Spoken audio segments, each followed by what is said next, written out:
Hey guys, welcome back. I've got a Time Cutter Z480 here. This machine here will not start.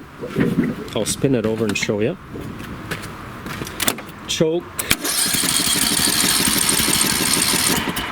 It kind of sounds like it wants to go a little bit. If I touch the muffler here after even trying to start it, it is warm. There is spark. I checked the sparks and I did check all the valves in here, the valve settings and all that. There was work done to this machine a year or two ago where I replaced the entire head on it. That is all good in there. What I think is going on at this point, because nothing wants to go here, like I said, good spark, fuel, everything. I'm going to check the flywheel key here on the flywheel because I have a hunch that that's why this machine won't start. Okay, so 5/16 socket here.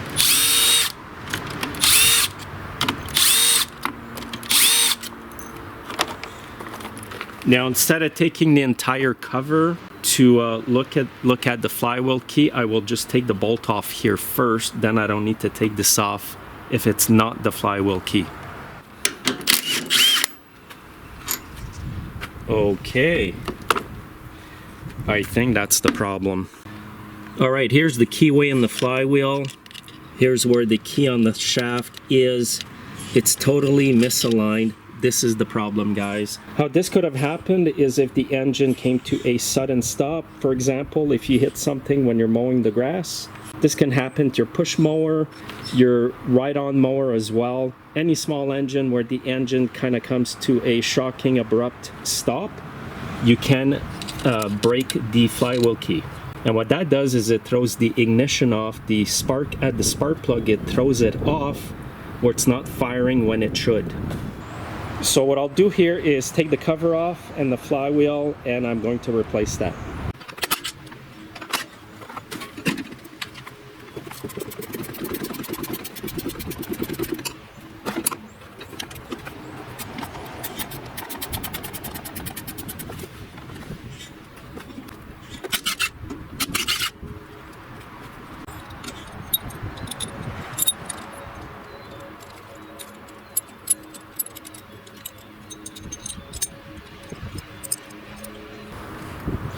You know what? The flywheel came off super easy. Never seen this before.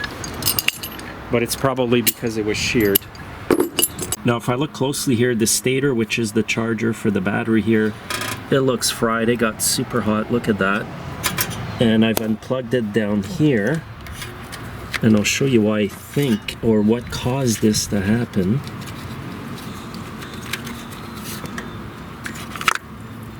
Look at the two wires, they're bare. And they were actually touching each other here. So the good news is I do have a used one from all these scrapped engines you've seen me tear apart in the past here. So I'll just remove that with a 1/4 inch nut driver, replace that. I'll be right back with a used one and I'll show you how to install it. It's getting windy here, guys. We're supposed to get a windstorm today.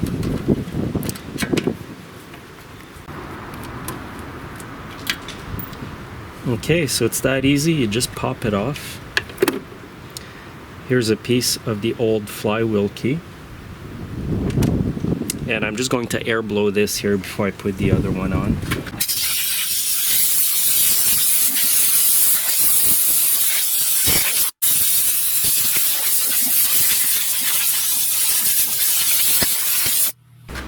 Okay, so I'll pop off the old key here as well. And what concerns me a bit here is that it seems oily around the top of the engine. And you always want to make sure that the crank seal here is good. So I think this may have come from the vent tube over here. They may have overfilled it at some point. And also what you need to do here is clean the crankshaft of any oil residue, because if you don't, you're just going to keep breaking the flywheel key. Even if you don't hit anything with your engine, just because you need that flywheel to mesh tightly on the engine. And I will also clean the inside of the flywheel where it goes on the engine as well. So I'll just get the puller off first. That flywheel came off so easy. And I think it's because it was a bit oily on that shaft.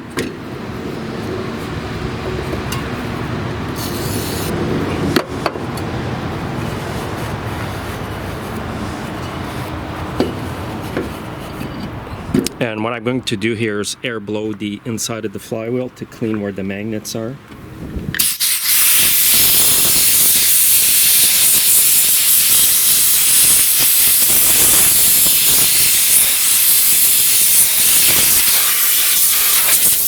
Okay, that's all good, nice and clean.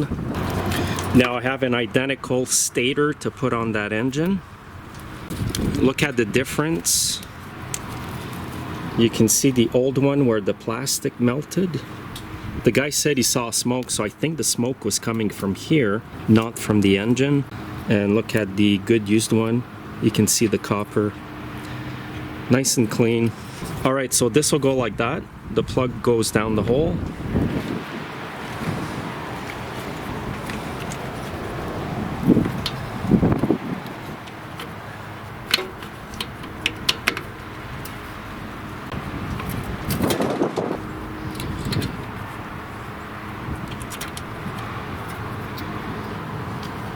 This is a crazy busy time, guys. This is the spring rush at this time. This is the end of April here. The weather is starting to get nicer here. And by the way, I am in Muskoka, Ontario, Canada. We do have harsh winters, but the spring is finally here. So I'll tighten up these little bolts fairly tight and evenly.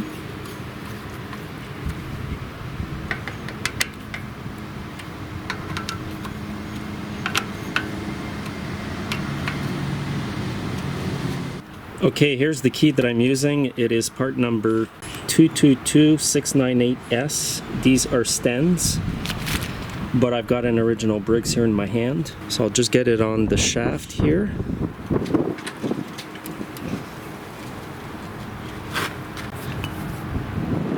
And then you just got to line up the keyway on the flywheel.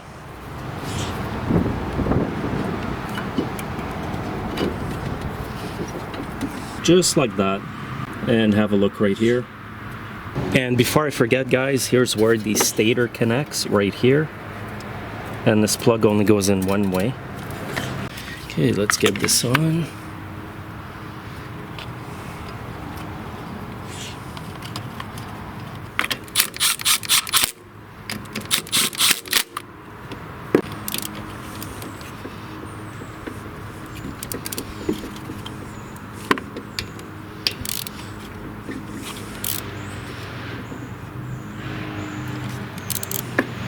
Now this bolt goes here. Okay, I usually tighten up the bolt on this engine between 55 to 65 foot-pounds. I've got my torque, my impact here set accordingly. All right, now I think I can safely try out the engine, and I hope that's all it was here. Okay, choke.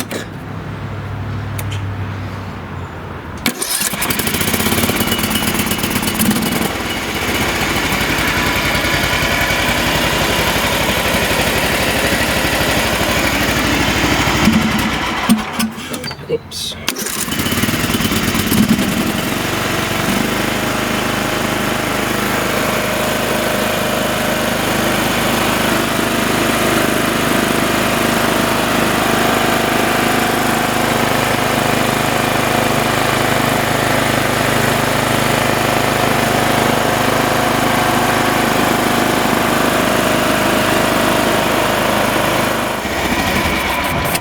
Okay, all is good. I wanted to check for oil leaks here while I had the cover off. Don't run it too long without the shroud on because you need the shroud to cool the engine. But anyway, that's what the issue was with this machine today here. I can finally get this out of the yard here. I'm just so jam-packed with equipment here, it's not funny. Look at that, there's so much stuff here. But anyway, I'll bring this in the shop, finish it up, and it'll be another machine done. Thanks for watching, guys. Please comment below. Let me know how your spring rush is going. Have a great day.